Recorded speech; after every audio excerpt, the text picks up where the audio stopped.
y'all, today I will be sharing with you two very simple and easy ways to cook a whole chicken. These are my go-to chicken recipes for a lazy night dinner. It's quick, easy, and best of all, the chicken always comes out juicy and flavorful. So with just a few easy steps, I will show you how you can make this as well.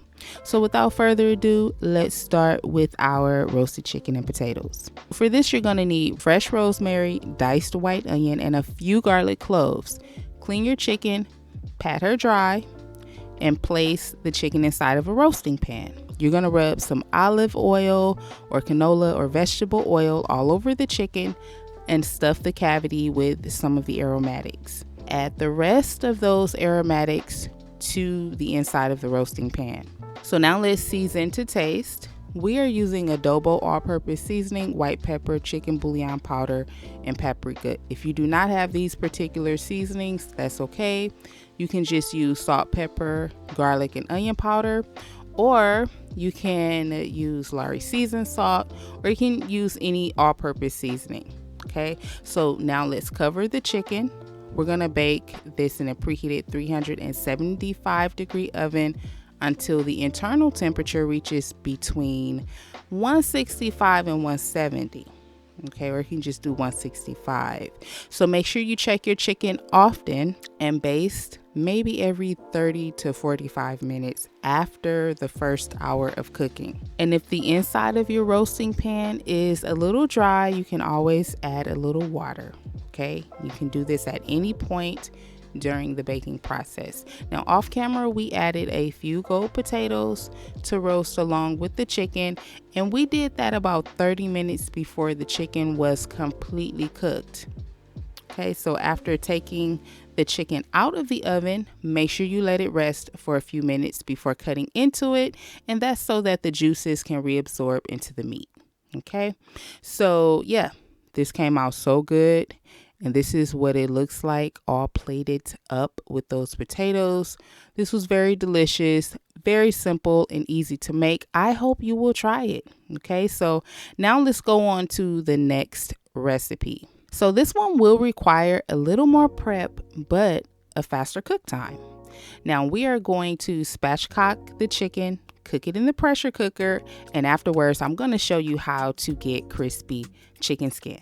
Okay, so before cleaning your chicken, you need to cut out the backbone.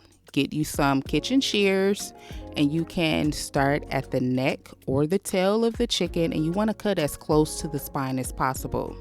You're going to cut on both sides until the backbone is completely removed. Now take your knife and you're going to do just as shown. Okay, you're going to cut into the breastbone. Okay, you're going to cut into there, and that will help to flatten out the chicken. Flip the chicken over and your chicken should lay flat. Okay, now go ahead and clean the chicken and pat it dry. Melt 1 stick of unsalted butter, and to this add some complete seasoning, black pepper, and smoked paprika. Mix well. This is another simple, easy recipe. If you don't like these seasonings, then you can season your butter however you like. Okay, you're going to add celery, onion, fresh garlic inside of your pressure cooker pot. Lightly season with complete seasoning. Place a wire rack inside of your pot and lay the chicken on top of the rack as shown. Okay, so spread some of that seasoned butter into the cavity of the chicken as shown. Now let's flip her over. Plop out the thighs, lift the skin of the lower breast. We're going to season the meat really well with that seasoned butter, just like this. And you want to make sure to get underneath the skin of the upper breast as well. It is so important that you season this chicken really good. Make sure you take any remaining butter. You're going to spread this all over the chicken, and if you feel it in your heart to add a little more seasoning, make sure you do that. Okay, now if you want to add some fresh herbs to the pot, now would be a good time to throw some of that in there. All I had was parsley, so that's what I am using, and I added a little chicken broth inside of the pot as well.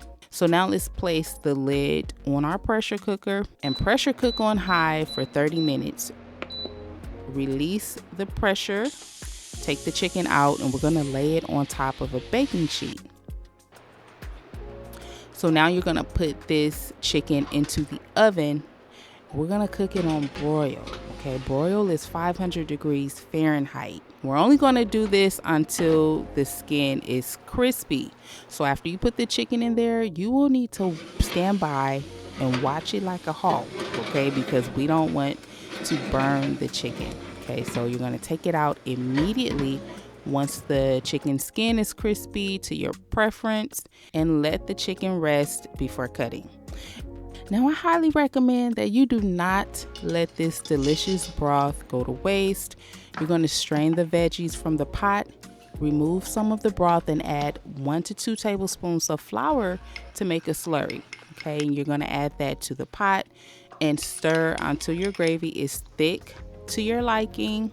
And if you want, you can turn on the saute feature on your pressure cooker just to help speed things up. So now you have some really delicious gravy that you can serve along with the chicken. This will pair very well with some mashed potatoes, or you can do rice and steamed vegetables. This chicken came out juicy and delicious as well, okay? And although it went into the broiler at the end, it did not dry out, okay? So let me know your thoughts on both of these recipes. As always, thanks so much for watching and supporting this channel.